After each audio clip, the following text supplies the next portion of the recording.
Welcome to the Ting Comic and Graphic Arts Festival here at TAP. Our program tonight is unscripted.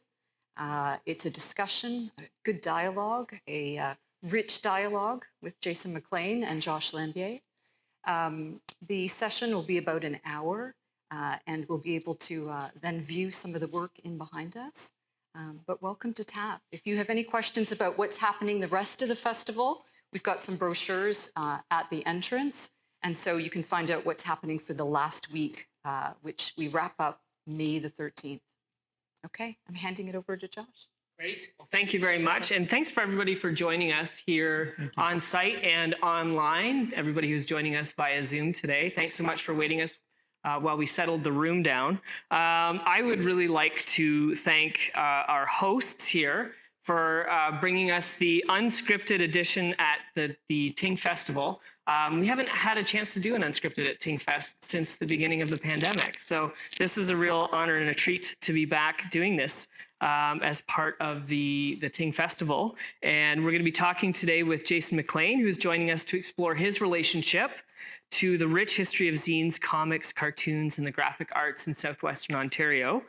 To begin, however, I'd like to really extend a warm note of thanks to the organizers of Ting Festival, Deanna Tamblin and Sandra DeSalvo, who is just here, as well as Sarah Legault and the team here at TAP for inviting me to be part of the festival again this year. My name is Josh Lambier, and I'm the Director of the Public Humanities at Western, as well as the Artistic Director of Words, London's Literary and Creative Arts Festival.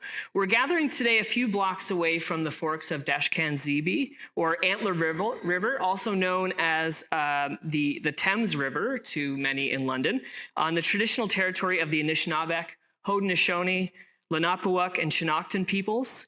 In the London area, we're governed by various treaties. There were the Treaty 6 London Township, the Treaty 7 Sombre Township, Treaty 21 Longwoods. This land continues to be home to diverse Indigenous peoples whom we recognize as contemporary stewards of the land and the water and as vital contributors to our community and to the arts community here in London in particular. Now, to start us off, London's zine culture and history has a long, long history, one that in many ways documents the official and the unofficial history of the arts and culture in the city. We could trace the literary histories of London through Western's Folio magazine, running from 1947 to 1968, which featured the first publication of Nobel Prize winner Alice Munro, whose short story, The Dimensions of a Shadow, was published in the April edition of 1950. Not everybody knows that Alice Munro was a student here at Western and in London in the 1950s. Running shortly thereafter, James Rainey was publishing Alphabet, which featured local upcoming writers, but also the likes of Margaret Atwood, Bill Bissett, and B.P. Nicol. Or alternatively, we could trace the emergence of London regionalism through the zine Region, born alongside of Region Gallery. 20 Cents magazine, one of the first DIY magazines in Canada, also documents the literary and artistic history of London with a shorter lifespan between 1966 and 1970, roughly the same time period as the 2020 Gallery. The zine featured many of the leading lights of London regionalism, such as Bernice Vincent, Herb Arris, Ross Woodman, Ray Davis, James Rainey, Michael Ondaatje, and George Bowering. Within this ferment of London creativity, we should also highlight the genesis of Brick magazine in 1977 under the editorship and creation of Stan Draglin, who sadly passed away a few months ago, just before he was supposed to visit us here as part of the Rainey Memorial Lecture. And I see James Rainey here with us today. But he passed away, and we had somebody read in his stead. Though no longer based in London, Brick is still one of the flagship literary journals, and it had its genesis here. Above and beyond the lit zines and art zines of the regionalist movement, I would also highlight the comic and graphic art scenes that emerged in the 1990s, particularly in the case of a younger group of artists who are studying at Beale Art. This is where Jason McClean had his start. Mark Bell was publishing his early cartoon and comic zine, like the Mojo Action Companion Unit, which is here. Yes, we have a It's, few, I was blown away. I've never Yeah, seen they're- an they're actual original of older, this. Yeah. So hopefully we'll be able to talk about this. At the same time, Billy Burt Young, Aidan Urquhart, Peter Thompson, and many others who have been Tingfest artists at TAP Center for Creativity were also graduates of this illustrious program. So I'm swiftly tracing through the history of London's zine and comic arts culture, and you're no doubt noting dozens of examples that I've missed, and my reverence and apologies to everybody I've missed, but I have a feeling we're gonna cover some of those along the way today, which is all to say that the cultural and artistic history of London is intimately tied to the creation of zines and comics, those hard to define artifacts of material culture that tell the stories, often the hidden stories of our community. But what relationship is there between comics, zines, and the visual arts in Southwestern Ontario today? Whether or not there is a direct line of influence from earlier London movements, how are artists in our community redefining the boundary lines and liminal spaces between these artistic forms? And how are these forms being reimagined? To help me fill in those gaps today, we have with us, and maybe take us in new directions, we have Jason McLean.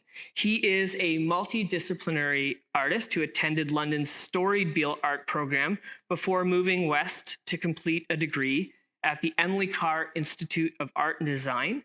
Jason is quite restlessly nomadic, though in recent years he spent his time between Brooklyn, New York, and London, Ontario. He is widely known for his mixed media drawings, mind maps, and paintings, though he has done extensive work with sound, sculpture, bookmaking, zines, postal or correspondence art, performance, and curatorial explorations, including a very intriguing Pez collection and museum he curates with his sons, Felix and Henry.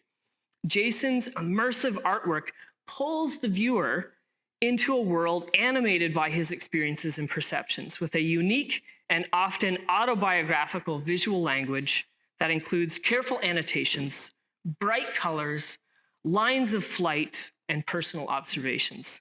Though there is so much to cover in Jason's body of work, today we're going to focus our attention on his relationship to cartoons, comics, zines, and the graphic illustration of Southwestern Ontario. Please help me in welcoming Jason McLean.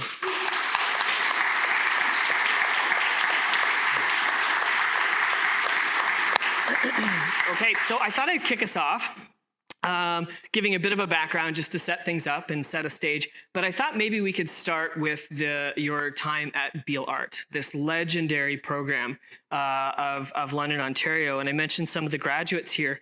And I wondered if you could start us off with some of your thoughts and reflections on the experience of being at Beal Art. Well, I'd probably have to say Joseph Hubbard was probably my instructor, my sculpture instructor, and he also taught drawing. Was one of the big influences on a whole circle of us. You know, getting humor introduced to art and like showing us the early comic-based work and humor-based work like H.C. Westerman, Saul Steinberg, Robert Crumb was known widely with his comics. But so she's probably one of the big influences on a whole of Mark and I and Billy. I'm sure Billy Burt. I think Billy had him as a teacher. He's really, he came from Chicago, so he had a introduction to some of the Chicago circle. So it was a big influence, and like he showed us out the Harry Hu and Art Green, who lives in Stratford, Ontario. So there was a lot of information we were getting at a very young age. Yeah. So, but it was I still stay in touch with a lot of people from Beal these days, you know. So it had an extremely big impact. We had a lot of fun. We had a lot of parties and a lot of gatherings and a lot of fundraisers and yeah, I mean, it really set the tone for you're an artist. You know, they taught us that we were artists. You know, right from like when you started, like you were an artist, and they would get us to I don't know. They would get us showing early on. They would learn us business practices of artwork. They give us a real balance of the complete picture, almost more so than when I first started going to community college in Vancouver. Right. they really set you up for going out into the world of showing and interacting with the community. Yeah, and you mentioned the Harry Who, and I think this is a really important example because there's something of a collective in it, and I think there's almost seeds here of some of the work that you would do with your group. Can you tell us a little bit about why the Harry Who in particular was? Yeah, I mean, I don't know. I know bits and pieces about the Harry Who, and some people you might know them. But it's a Chicago-based imagist group, and there's some Canadian crossover. And Greg Curnow from London here, he was corresponding with them, and they were supposed to show in London, but oh wow, I can't remember the whole story.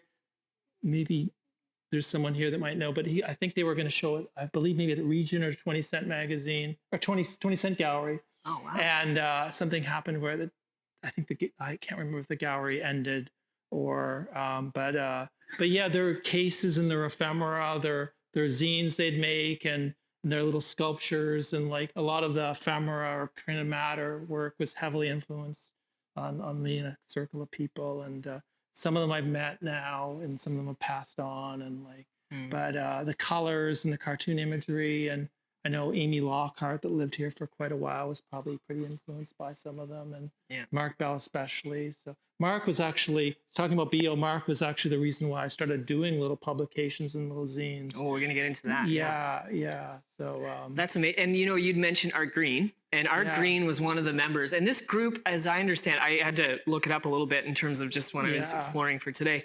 They were recent graduates of the Chicago Art Institute, and Art Green, as you say, settled. I think he was a professor at the University of Waterloo. Did you ever have a chance to meet him? Yeah, Art would come to some of the Michael Gibson openings, and people wouldn't know who he was. And I was like, Art Green's here, I was like, and I would get him, and we hung out in New York too. He was doing shows in Chelsea. I've hung out with him a couple times, I believe, in New York, and he'd give me catalogs, and he'd have like an ice cream truck outside his show, and there'd be tickets, and he'd be, it'd be pretty. He was a big deal, Yeah. And he'd show at Matthew Mark's gallery, with Mike Kelly and all these wonderful artists, and here he was just this person in the room, and this anyway. But yeah, he settled in the Kitchener, Waterloo area in Stratford, and so he's it's I should have contacted him. I had a show recently in Stratford, and I forgot to contact him to come to the show. I don't know what I was thinking about, but sometimes too much too fast. But yeah. That's amazing. So you mentioned Mark and your peer group and your peer circle, which you mentioned Joseph Hubbard was really influential from that curriculum side, from the teachers that you had. Yeah. But your peer group, I would say, was as or maybe even more influential from your Beale time. And I was wondering if you could talk about that influence, and maybe even to focus it a little bit, I thought I would mention one place in particular is Bob's Big Boy restaurant. Why was this place in particular? It was Elias Big Boy, and my brother and his wife Kim we were recently out there, and Sunnyside, I believe, or Sunny, Side. Yeah, it's the building's still there, and we used to go. A group of us, Jason Bellchamber, Mark Bell, Peter Thompson. We used to go out there, and they used to have a comic book, like it was Elias Big Boy. Yeah. And they all had different first parts. There's Bob's Big Boy in Burbank. Yeah. And we used to draw over top of the comic books that they would hand out at the Delaware, and they were mainly for kids. And we used to sit in the restaurant, and we drink lots of coffee late at night. We'd take the bus partway out there, and I think we had to walk a little bit too. It didn't quite go out there, and then we weren't sure how we were getting home. But we would collage. We'd bring our ink and scissors, and I can't remember exactly the whole story. It's been so long ago. What's that? Oh, at Bob's Elias Big Boy, the restaurant. It was off on Wellington. And so basically we would make artwork in the restaurant, and then sometimes early zines I made was like based on Big Boy, and it was a submission based thing. Robert Dayton, who's part of these, and there was a whole bunch of us that we would get to do themes on Big Boy, and and that was sometimes a little bit later. But we did a lot of work about Bob's Big Boy, and we would pretend there was something about him that we would look through the parking lot. If there was American tourists that were in the parking lot, we would pretend we were American, or like I can't remember. It was something to do with like kind of like not anti-American, but it was like something to do with we had a lot of fun, you know, and it was just a little Dadaist kind of like nonsensical humor and stuff. But yeah, when we knew in the David Lynch. Right. I think we knew at that time that David Lynch, the filmmaker, he was inspired heavily by Big Boy. And in the early years when I first moved to Vancouver, this is stretching on a bit, but no, this is great. I love it. But I went to Bob's Big Boy in Burbank a few times, right. and we'd take photos and I'd look for him in the restaurant, and they had car shows and stuff. And like, I mean, I grew up, that's a whole other thing, the car business and cars and various things. But yeah, it was fun. I had Big Boy painted on my wall when I first above my bed, and spray paint, and it's a long story. I almost got a tattoo of Big Boy. Did you really? Yeah, I never did, but yeah. There's always time. Yeah, big one on the back. Yeah, no. I thought I wasn't sure about that, but yeah. But you know, I find that really fascinating because everybody remembers that iconic Big Boy with the hamburger in his hand. Yeah, you know, I think they're taking the character of Big Boy away, and it's going to be Dolly now. It's going to be running the restaurant, his girlfriend. So, yeah, there's a change. So handoff. Yeah. The handoff of the burger. There was always the influence of Michigan, you know, in the region, you know, because of Big Boy and Ohio. Yeah, like Southfield. Yeah, too, I went to a golf tournament one time with my dad in the PGA in Ohio, and it was sponsored by Big Boy, and I just loved that.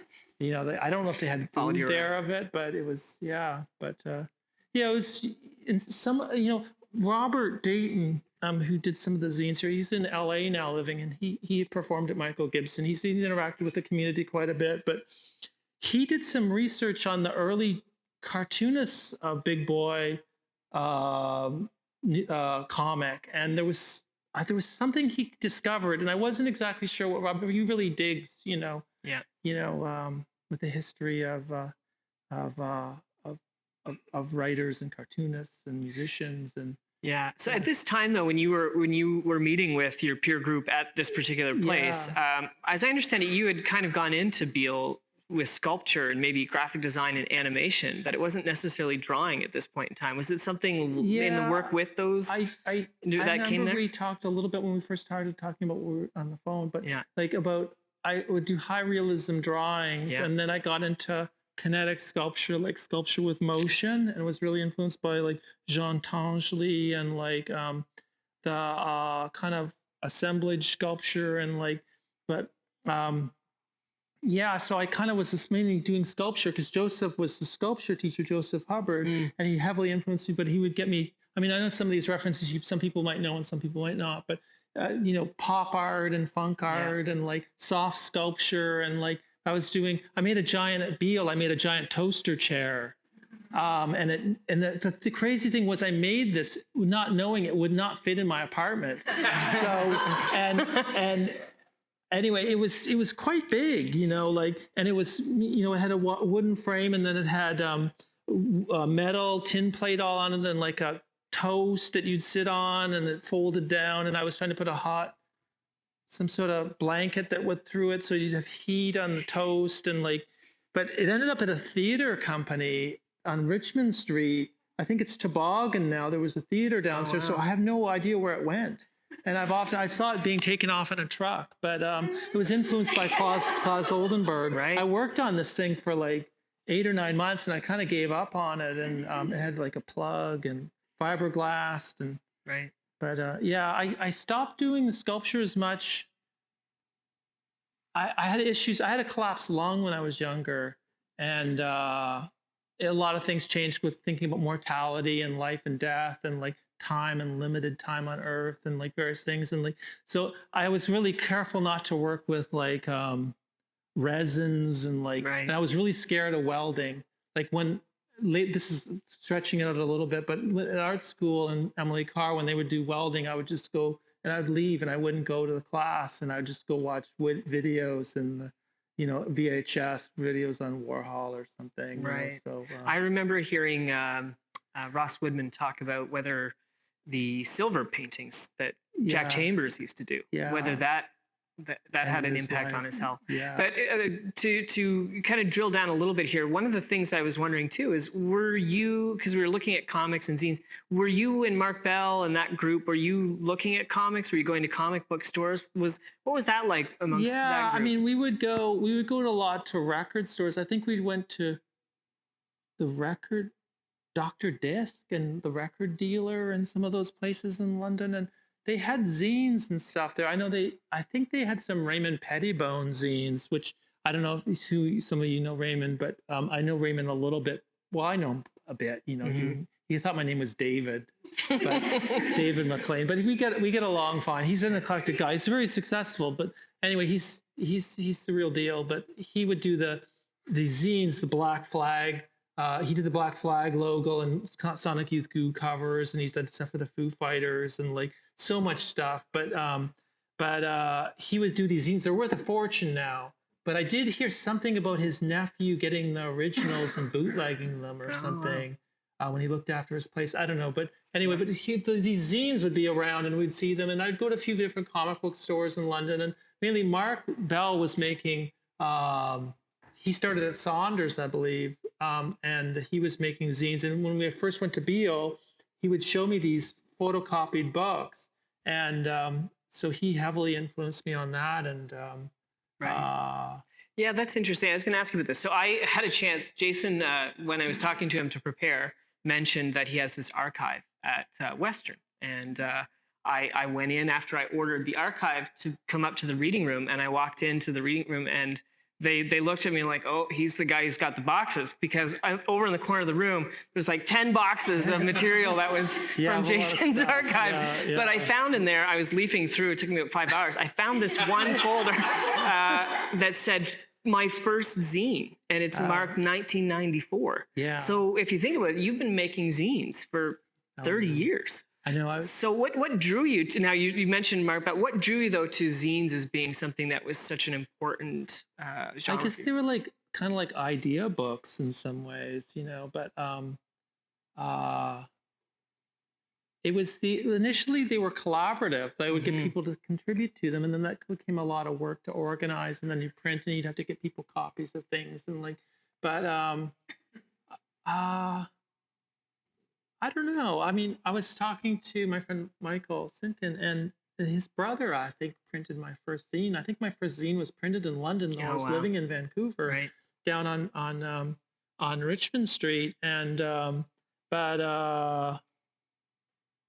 it became a format that was very accessible. Sometimes in the earlier years, I would spend a lot on color copying.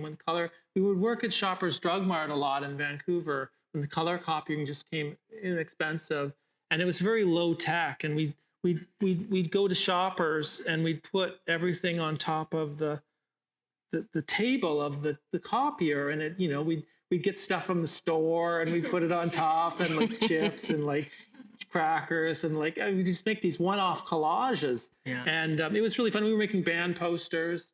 I mean, there was just something about the zine culture, not like we were punks or anything, because I was never really a punk, but it was the immediacy of or having lots of things to give away, I was always, and even still to this day, I'll go to events all the time with a bag, and like I'll have like records or zines or like Cough Park, compact disc, my audio project I do. Like it's like someone's like, sometimes people would say I was a bit of a huckster or something, but like, but I'd always have something to give away, and like. And you were sending them through mail, because I think Mark went to the other side of the country. Postal mail, yeah. So I mean, I did years and years of a postal mail, and I still do it occasionally. And I get people writing me occasionally, and like I would write some like obscure people, and like so we decorate all the packages. And before 9/11, it was easier to send really wild, like we'd send really wild packages through the mail, and you just get, sometimes you'd be like, what? Like you get to know your letter carrier. Actually, the one letter carrier, Bob, in Vancouver, we was addressed to Bob's Big Boy, and he thought he had put on too much weight. But yeah, and I changed the digits outside our house. I added an extra number to it, and it was just really, it was pretty. We just had a lot of fun, and like we'd have theme parties and all sorts of stuff. But the postal art was a big thing, and we were really influenced by Ray Johnson, the godfather of postal art, or you know, and like there was all sorts of different people, and I never met Ray, but anyway, there's yeah, I mean, you know, write people, and I still have sometimes certain letters of people like, they wrote you back, and I was like, and like, yeah, even like I wrote the local guy Dan the radio man, and I finally met him recently out at the Ark, at the Ark Mission, and I'd wanted to meet Dan for like 20 years, and I reckon anyway, I wrote him a letter, but I sent him a CD in the mail, and he didn't remember, but and what I really love is the way in which these different formats built community for you, and that group that you're working with. So you're now in Vancouver and you're doing album art. I wonder if you mentioned album art in a remark, and I thought this would be a nice place to actually ask you about the All-Star Schnauzer Band. Can you talk about the All-Star Schnauzer Band? Well, you know, that started in Beale, and in the late 80s, and it was the kind of, I guess technically it was a hoax that became reality in some ways, but we would submit to music directories and do gigs that were canceled, and then events with food, and we did a parade down Hastings Street in Vancouver, and with a waffle queen and Fozzie Bear and like a Japanese flute player, and I was on a motorcycle with like prop suitcases and helmets, and then we had the July 4th toilet. They played the Waffle Queen anthem, and Maura, who did some of these books, Momo Bunny Lips and Annie Dunning, they had a Polynesian breakfast, and we had two French Canadian cooks working these sirens when waffles were made, and it was kind of like the waffle was kind of like a protest, but we had a lot of fun. Like we just had these themes that we'd run on, and characters, and you know, it still appears all in Mark Bell's comics, and like because he does graphic novels and comics like all over the world, and so he would occasionally get me to write a little bit for like something about like a mini golf course hole or something based on the Schnauzer Band. But yeah, it was just we would submit to Seattle, to the music directory, and then we'd get record label people calling us. This is all pre-internet, right? And that's a whole other thing too, the pre-internet and postal art. Like a lot of people don't understand, and like because we would send a lot of these little books through the mail, and like it was a lot of fun. You know, basically you wouldn't be able to keep track. Well, some of you definitely would remember, like before the internet, you wouldn't know, like if someone was traveling and they sent you a letter, like you were like, well, that's where they are now. They're in Calgary on someone's couch or something. And like, and you mean, it wasn't like today where you could just talk to them over video on your phone, you know? And we would travel long distances over the Greyhound, some of us, and like go back and forth and like see shows. And people, this is stretching a little bit away from your question, but you would develop community by, you know, these little books would, you know, be in people's bathrooms or coffee tables or in clubs and like zine directories. And like, so you'd meet people and they knew who you were, but they had never met you. Yeah. You know, so you did find some of these. Yeah. But then a lot of it did tie in through music, with music packaging. In Vancouver, I started hanging out around this record store, Scratch Records, a lot. My friend Sandy Kilby was part owner of it, and in Vancouver, and she was very good friends with Robert Dayton. And I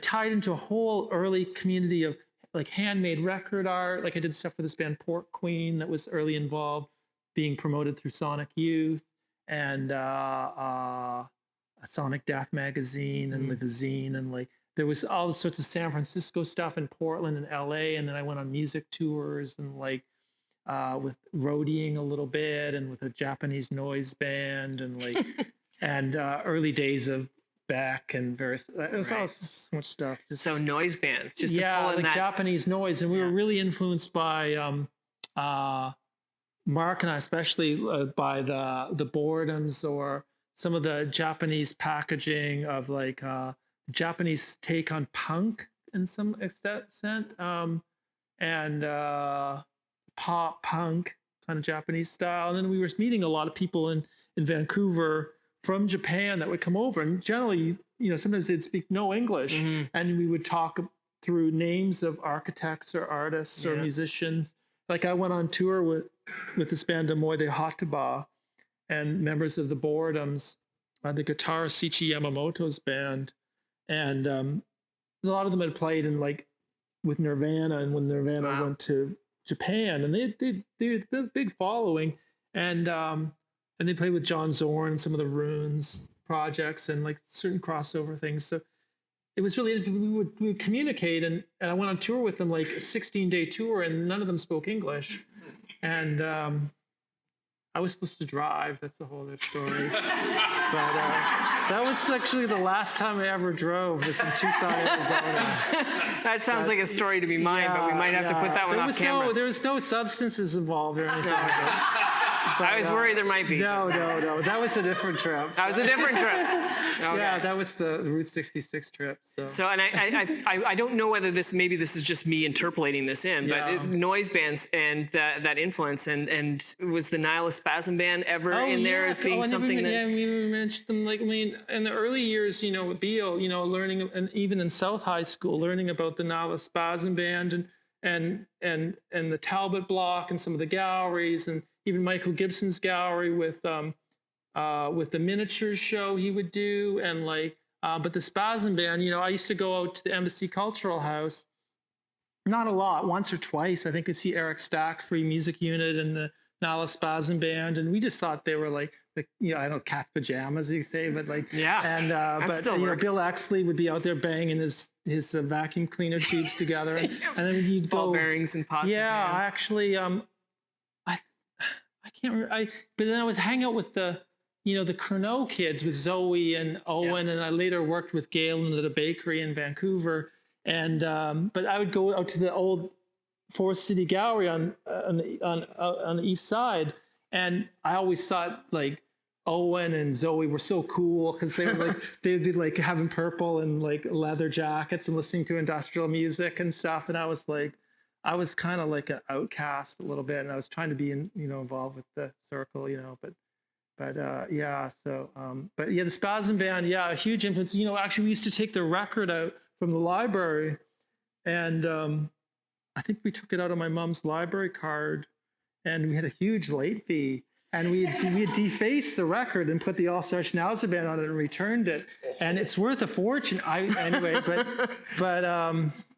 then wherever we go, and then Kellen that's here, he made a Nihilist Spasm Band shirt, and it was a little tight on me, so I gave it away. And my friend Alden, and he's a musician in New York, and he's a Canadian, but he would wear it, and people would approach him on the street and, "Oh, you from London, Ontario?" Or like they'd know the band, or it was just always, there was always these people that knew about the Spasm Band everywhere you went, so, but and the close connection to regionalism. And I know this is a question that you've been asked many times. I think it's helpful to insert. Was London regionalism something that was really influential? Well, I think it was stuff like the writer George Bowring in his book, The Mustache, probably was like one of the big, there was certain books, I'd read about the local things, or like the Bucksbaum case, which is pretty dark to talk about, but like, reading about local history and like local locations, and like, realizing you didn't have to look to the larger centers. There was stuff going on here that was just as significant. Yeah. And then I find in some ways, wherever I live now, I get involved with the local history, and I sometimes, when I talk about Canada a lot in the United States, it's like, not like it's frowned upon, but we had someone from Estonia over for dinner at Christmas. I think it was Christmas one year. She was just talking about how great Estonia was and like all this Estonian stuff. And I was like, "Oh, is this what I sound like to my American friends?"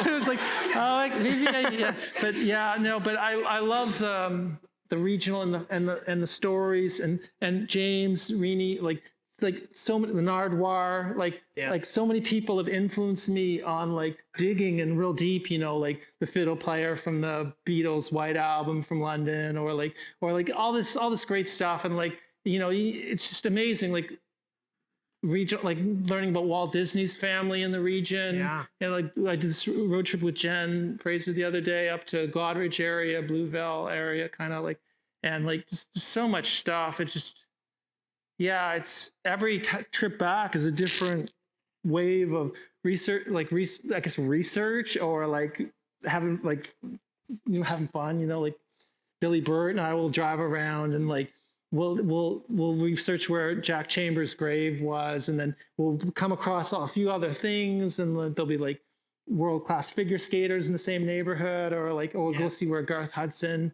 from the band, Bob Dylan's old band, like where he sung, it's now a Korean church, or like it's pretty wild, the roots here, like, and then it keeps going further and further back, like lately I've been researching, I mean, this is stretching away from comics and graphic novels, but Jack Bush, the Canadian painter, and his dad's ink business in London, and so the regionalism thing, it stretches around. But they did have a cartoon aesthetic, and they were kind of the way in which pop art was pulling in that as well. And like, did that have an impact on you? Influence on Greg Cournot's drawings, and is it Snore Comics, the little square books, and his illustrations. Some of them showed here actually when Greg did his had a show here. Yeah, and so that was.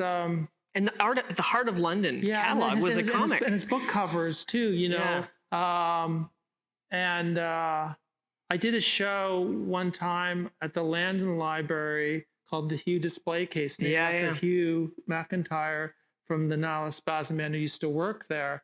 And they had some like even Milton Acorn covers, and that Greg had done, and like I would order away for them, and I would never read them, but they were wonderful objects, and like the illustrations were amazing. Yeah, right. Like Greg's interest in the old hockey cards, and like it really varied. Yeah, there's a lot of history with and even some of Murray's drawing, Murray Favreau, and from the Spasm band, and like his technical drawings, and Art Pratton's instrument drawings, and it strikes me, it's interesting that given the number of exceptional drawers around who are doing cartoons, that you didn't do a cartoon, though as I was going through Jason's archive, I did find one. I found one cartoon. It's about Karen Baldwin. Can you tell us about the Karen Baldwin Karen cartoon? Baldwin, which is a good tie to the local references. I think I was trying to draw a comic. I remember in City Hall there was always a painting. I don't know if any of you remember that there was a Karen Baldwin painting in the lobby or something, and I always wondered where it went, and it seemed very LA or something, like the colors, and I was always, I think there was 2 Miss Universes. Yeah. From the same high school. From the same high school, yeah. And Michael Gibson has stories hanging out with Karen Baldwin, like riding in a limo together to Toronto or something. There's some stories, but anyway. But yeah, I was doing this story about Karen Baldwin, but I wasn't good at laying it out correctly, but it tied in with Guy Lombardo's Speedboat and like the Thames, and like, I don't know, there was Sammy Slovaki, from the old hut that was here, and like, and at Western's Frosh Week, I was trying to follow the comic. Yeah, do you know what though? One of the things I found really fascinating is that there's a Merle Ting worm in. Really? Exactly, Luke Worm is in your Karen Baldwin. Comic. Wow, I'd forgotten about that. So clearly you knew of Ting. There's not many of those made. I think there's like 5 of those. Wow, or something, but yeah. But you must have known about Ting too, then. Oh yeah, I mean, when I was a kid, when I grew up, I'd always read the Free Press. Generally, I was a real sports fanatic, so I'd always read the hockey statistics. My dad would always take me to the hockey games and baseball games, and then I would always read. I sometimes read the stock market too, because I had stocks at a very young age. My stock didn't do very well though, but I think it was pretty brief. Like I don't know, it was a little. fall, I'd read the newspaper, and you wouldn't be able to stay up late at night a lot of the time. You had to go to bed, and and so you wouldn't know the outcome of the game. You'd try to listen to your room on the radio or something, or maybe the black and white TV if you could get the station. But showing my age.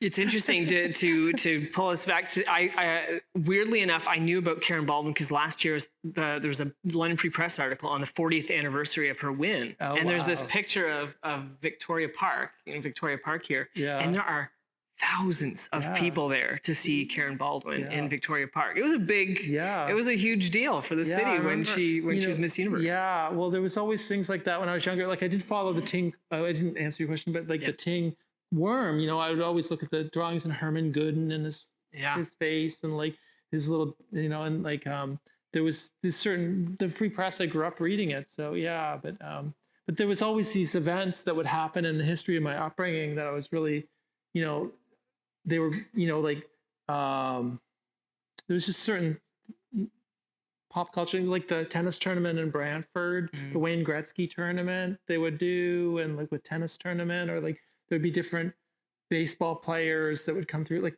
I was really interested in pop culture. I watched a lot of TV. My brother and I, my brother's here, and we would watch hours and hours of TV and like game shows and like just everything. Love Boat, like just wrestling.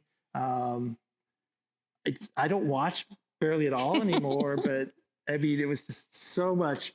Three's Company, like everything, like just, and I don't know, it became this like TV, person. Like I don't know, like I don't know describing it very well, but there's just, and a lot of it makes it into those zines. When I was looking through some of those early, and it's very stitched in a personal way. But I wanted to because we have this amazing, and everybody's going to have a chance to see and chat with Jason about this zine collection. But I wanted to really drill down on how important zines were when you were in Vancouver. And I thought to give you some granularity to a question.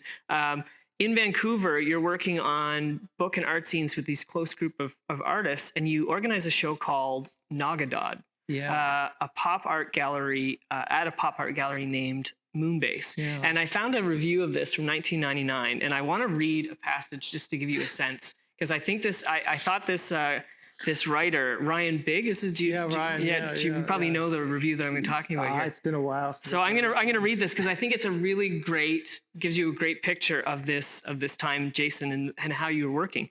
So at the center of the festivities of this opening at Moonbase, which apparently, as he describes later in the article, is supposed to have space for about 15, and there's 50 people in this space. At the center of the festivities is artist and curator Jason McLean. Wearing dungaroo overalls and a bright red shirt, he vaguely resembles fast food icon Big Boy, callback, who not so coincidentally is one of Jason's creative muses. So this is 1999. This is two Big Boy references in one outing here. His friendly and calm demeanor masks the tremendous amount of organizational effort needed to ensure that deadlines were met. Over 50 different artists from across North America participated in the show. Still, it's probably worth it. Nagadod is serving more than a few purposes. It's making zinesters rethink their text as art. It's giving independent comic artists a wall to hang their work on.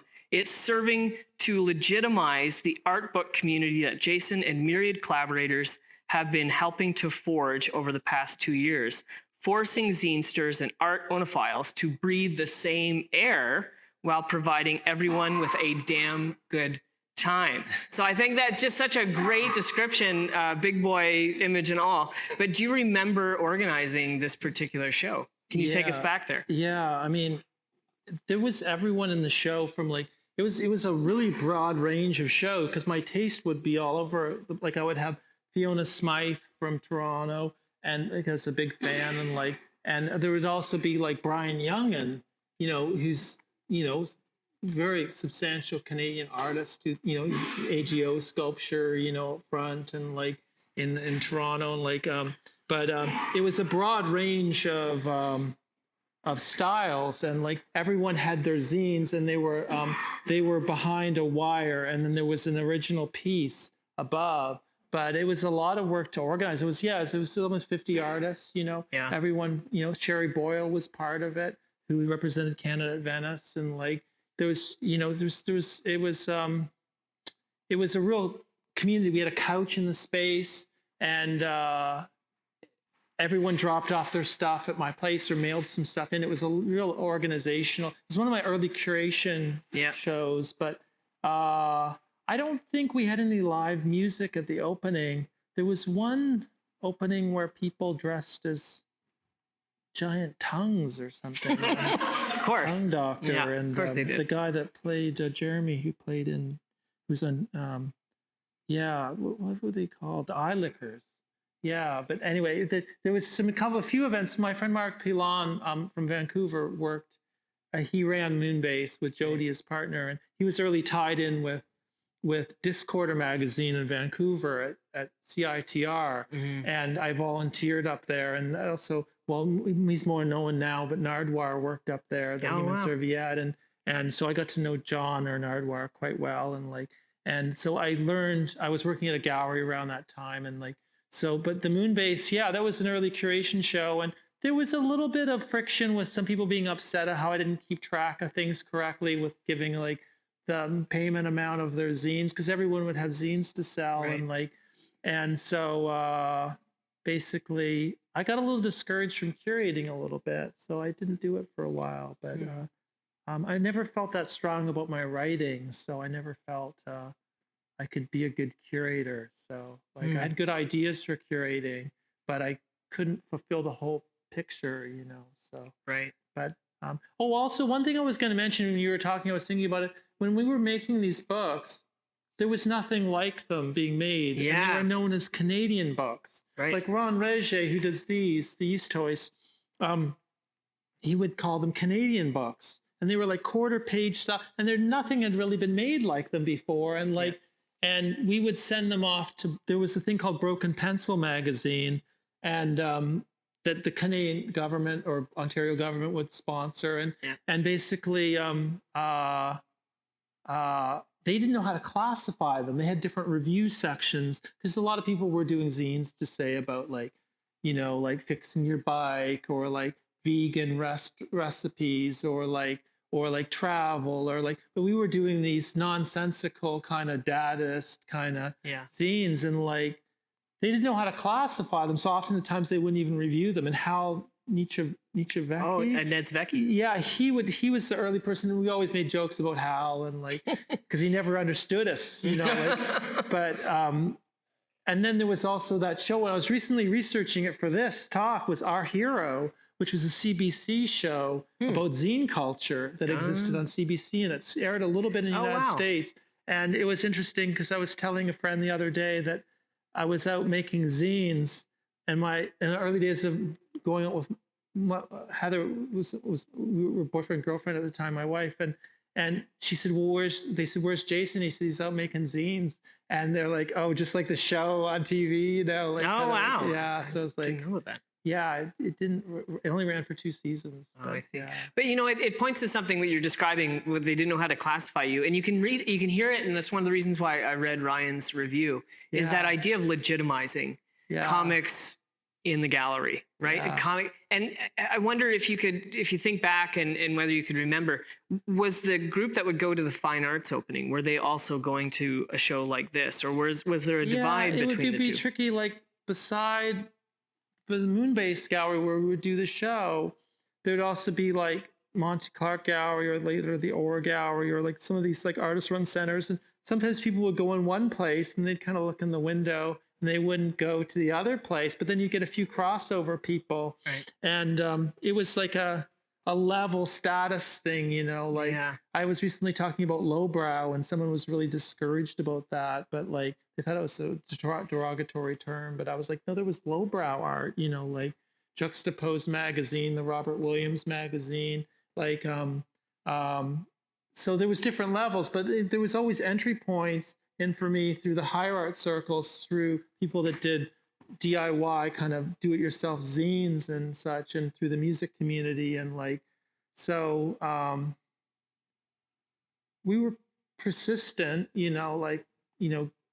breaking new ground and introducing different communities. So, and the same thing goes on here. You know, you have the uptown scene at the university and the downtown scene and East Village or whatever. Like it's just, and then the mergers of things. Like sometimes the music community would bring together a branch point of things and like various things. So you'd meet people and people would get along and it wouldn't be quite as cliquey, you know. Right. Well, and it's a perfect segue to the question I wanted to ask. When you moved back to Ontario and you came back, first Toronto, then London. Yeah. This was actually when I first started to see your work, which was at, say, Pulp Fiction at Museum London, 2008. Yeah. Not Bad for London, 2011 at Michael Gibson Gallery. And Ello Today in 2013. A group of many of the collaborators that were there were also collaborating with you in Vancouver, but they came here and started. Did you see a difference of reception for the art that you were producing here than in Vancouver? Was there? Yeah, I mean, there's always,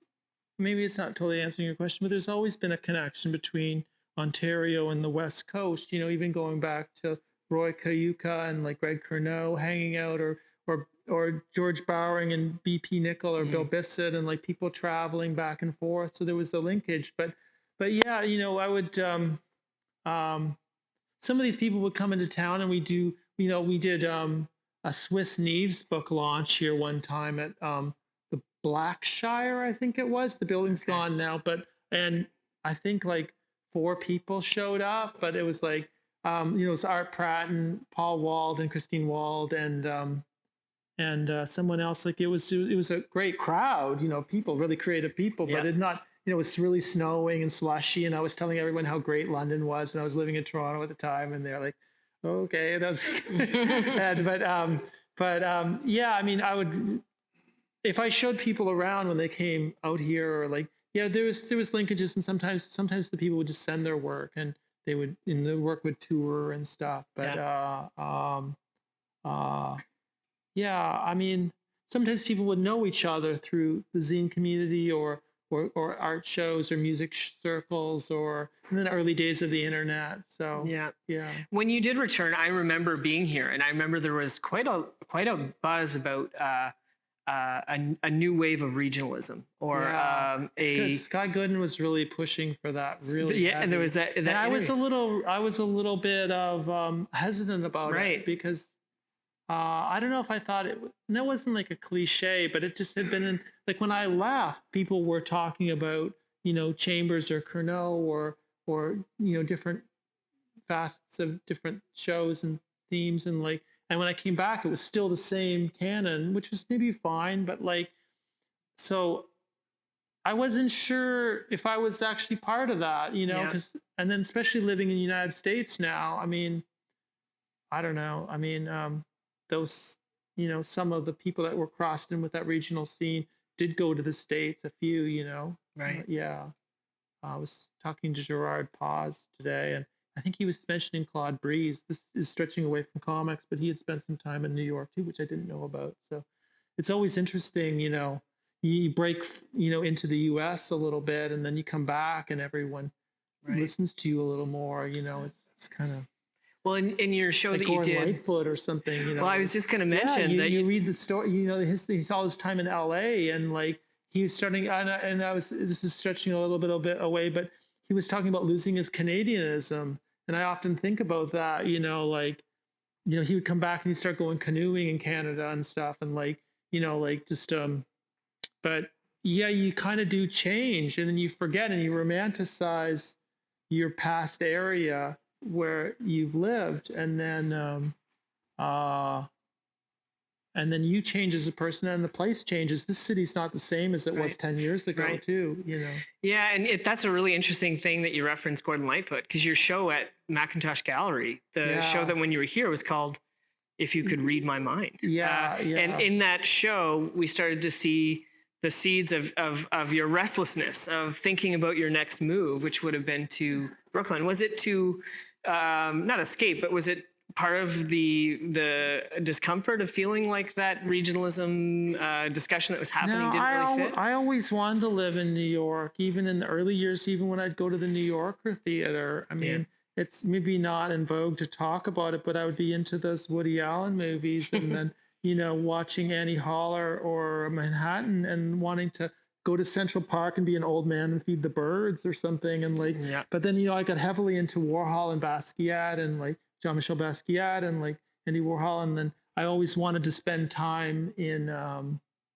New York, and even in Vancouver, I wanted to live there. And then I had health issues, mental health issues, which I don't know if we'll talk much about, but like, I'm fine with talking about it. But, and there was never a chance to go to United States. And then by moving back here, it enabled us financially to keep our house here and be able to go to the United States. Because if I had stayed in Toronto or Vancouver, I would have probably never been able to make it to live in New York. And it hasn't been an easy go, but it's getting better and better. Like, I'm not that young anymore, but I mean, I kind of wish I had moved there when I was like 28, but maybe it would have gone in a different direction, I mean, some things, like I was like, this is a bit of a segue, but when I went to Europe for the first time, when I had an Italian dealer, like, I was glad I never wanted to go after school and go backpacking in Europe and do this classic thing, where it was almost like a cliche or something. I was very against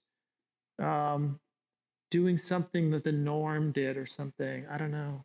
Trying to be an individual, but. Right. And I'm going to start to turn to everybody here if you have questions at some point in time, because I don't want to hog the floor. But Sandra at some point might have the microphone. Okay. But while we get ready for that, I wanted to actually take one of the examples that, well, and actually before that, it strikes me, I'm recalling something that you said earlier about regionalism as something that wherever you go, you kind of take regionalism with you in the sense that you look for the local, which is an interesting departure from the resistance maybe to those big centers or to the United States. I know in one of the zines you have that map that Greg Curnow drew of North America with Mexico stitched to the bottom of Canada.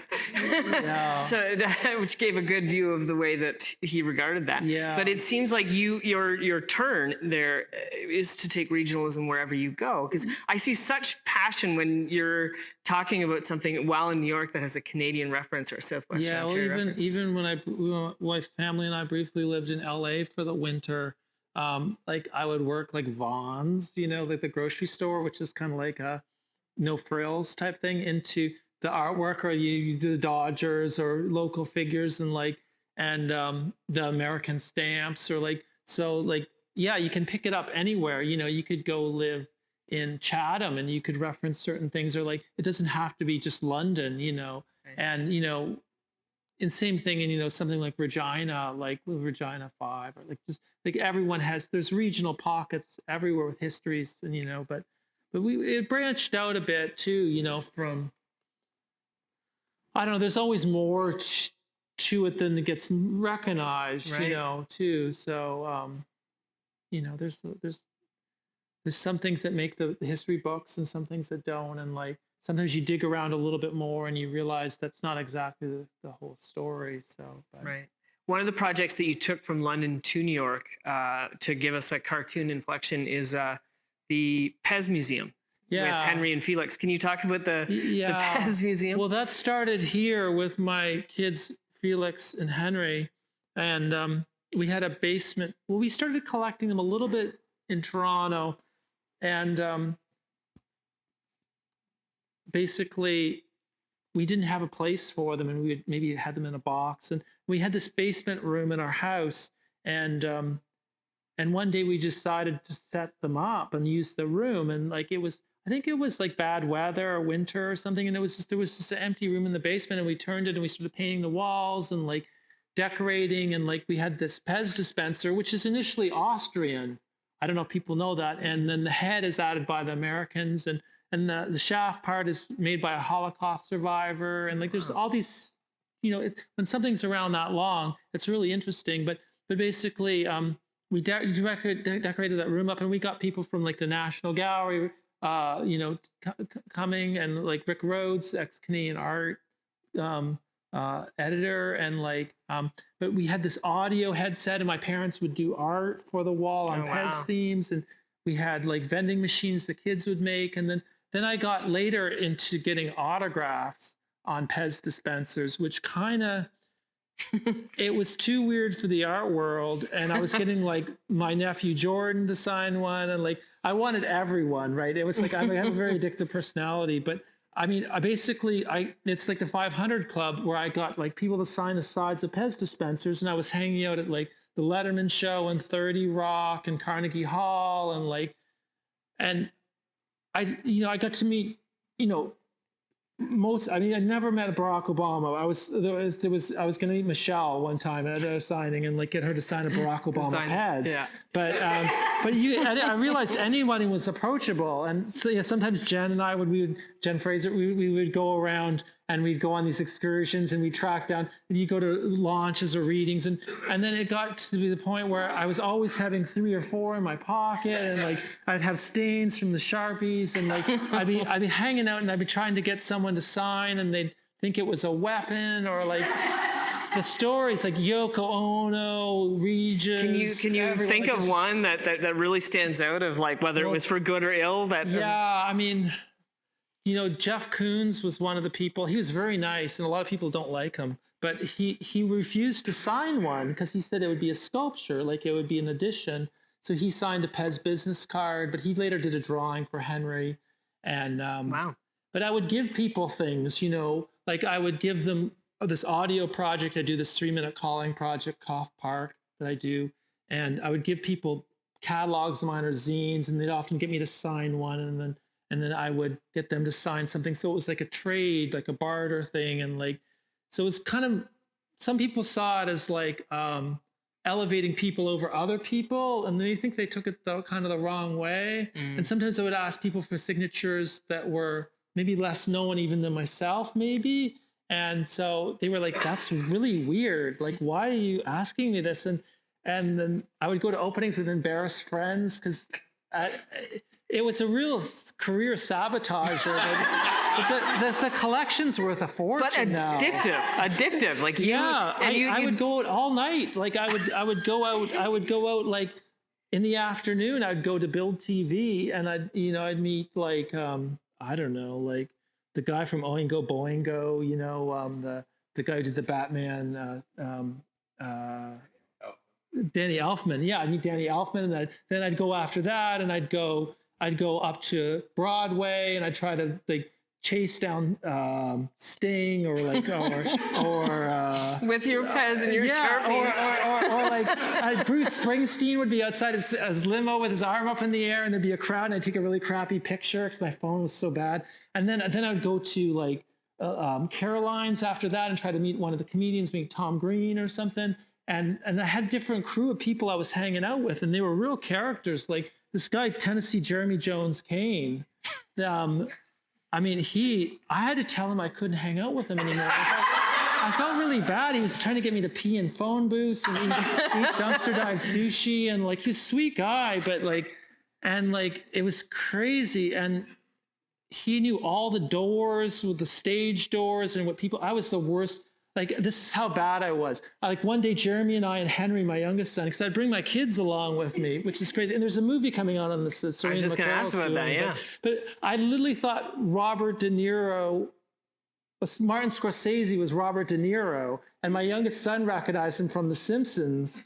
It was freezing cold anyway, but they were filming The Irishman in the neighborhood. But anyway, Jeremy was a character, and I started meeting all these, the whole, there could be a whole book written on like autographs, and it's nothing what you think it's like, actually. Well, it sounds like you really did tap into something that you said at one point I was reading, and I thought that was really interesting. You said really competitive.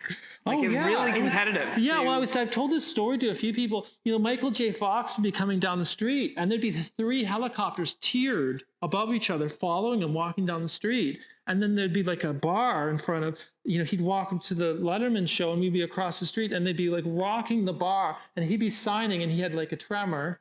And I just, you never, and so competitive. People have posters, and they'd be going, you had to stand on your tippy toes and go over, people would go over top of you, you had to stand up. And then if someone didn't like you with something you said, you'd like, they'd sign across the face. And then it got really a lot of racial tension, and people hired, and then you get these young black kids saying, keep it black, and like it was really wild. And like I got almost into fights at them, and like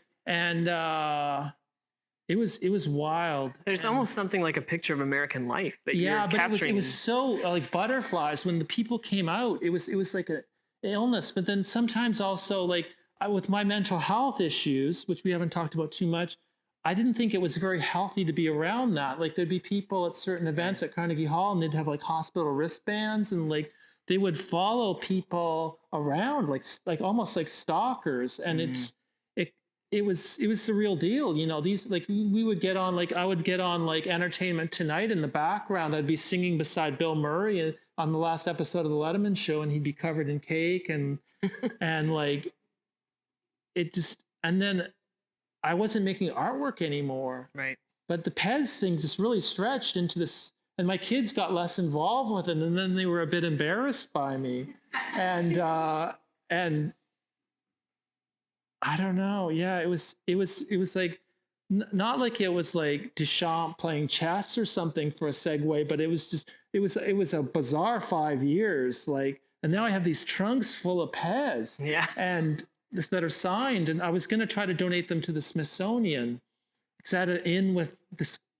Anyway, this is a long story. No, it's great. And just But the movie Serena's I was doing, gonna like, say, she tap us followed off. us, Serena McCarroll, for she's followed us for 8 or 9 years, and we were even working on it recently. And my kids have doubled in size, and I would often do a confessionals sometimes, at times, just like what was going on in my thoughts in my life, and I'd stop doing signatures, and like we'd stop the Pez Museum, and but then I went heavy into this audio project I do now. So. Yeah. Anyway, so there's different facets, you know, like not saying I'm like John Lennon or anything, but like, but you know, he would have with the Beatles, like he would be into the Maharishi, and then he would be into scream therapy, and then like, you know, you go into different phases of your life, right? Where you have different. Anyway, yeah. That's amazing. Yeah. I'm wondering if anybody has any questions right now for Jason to bring you into the conversation. Well, anybody, if you do have questions, throw up your hand and I'll link you in at any point in time. I'm wondering now, because you still do zines, it's still part of your practice. Yeah. And I mentioned right off the top that you have a 30-year history, a 30-year experience of doing zines. Has your zine practice changed over the past? Can you see how it's evolved since you started doing zines? And I generally try not to sell them. If I can, I sometimes give them away a lot and leave them places or trade them. Yeah. But a lot of black and white ones.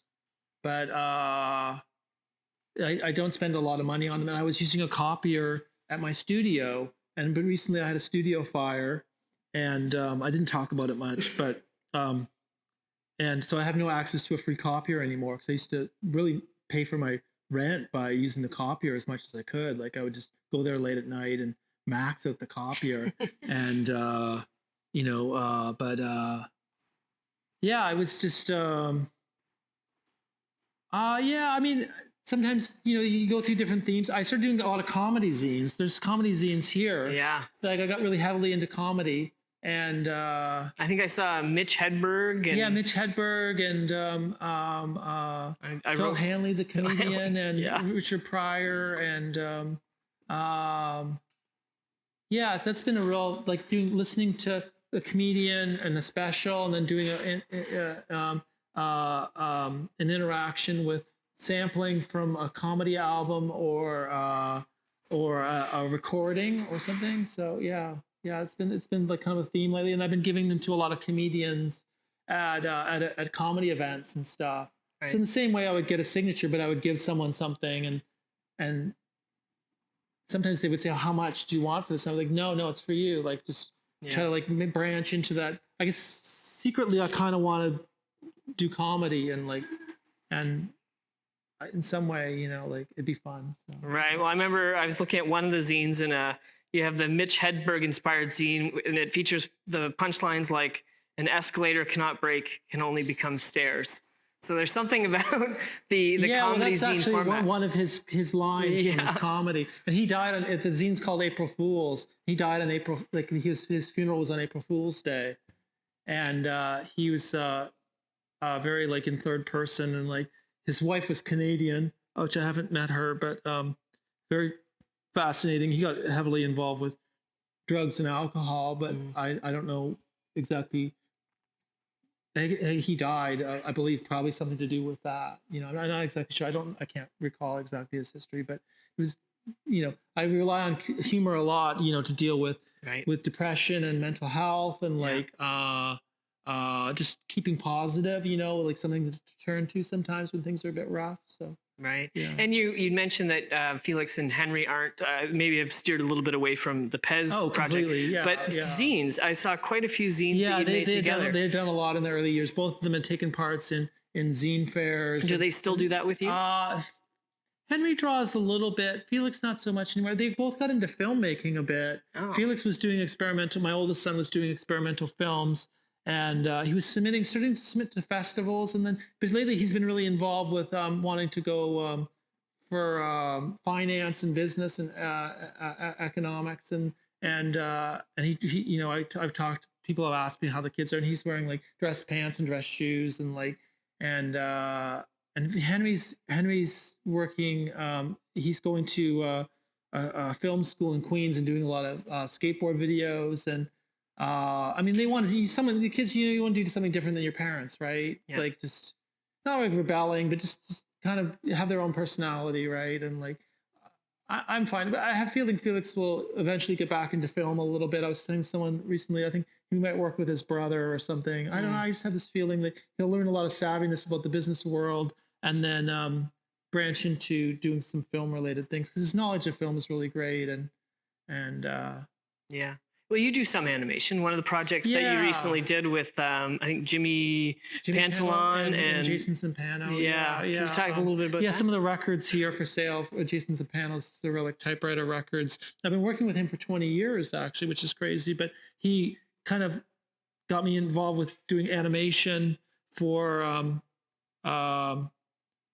it's a script he'd writ, he directed and did the music for, and we showed the animation like all over the world, like we showed in Athens and France and Bulgaria and New York and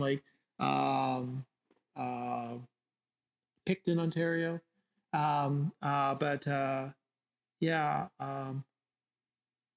the animation was tricky because it's so much work and doesn't really pay the bills sometimes, but I had it at the Forest City Film Festival here, and oh wow, and it was it's nice to go to a screening and do a question and answer or a talk and some, but then sometimes it's a new medium for me. And now that's the first piece we did was 16 minutes long, and which is long for your first animation ever.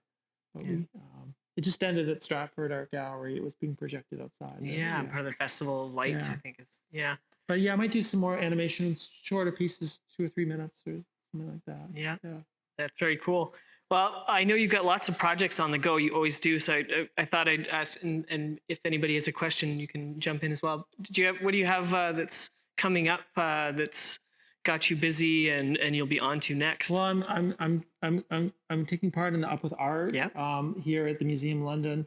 Everybody should get a ticket to go to Up with Art tomorrow, and I did a T-shirt design for that, and it's raising money for homelessness, and also for Museum London, and to the Unity Project. And I'm going then to Toronto, and then the 10th, I have a 2-person show at Vanderplas Gallery in New York, and then on the 11th, I have an online show with Jay Isaac through Peter Edzey, his online auction house. We're showing student drawings. Actually, some of them were from a zine that we did together, and all sorts of stuff. Everything from my smart car went to the Children's Museum here that's eventually opening.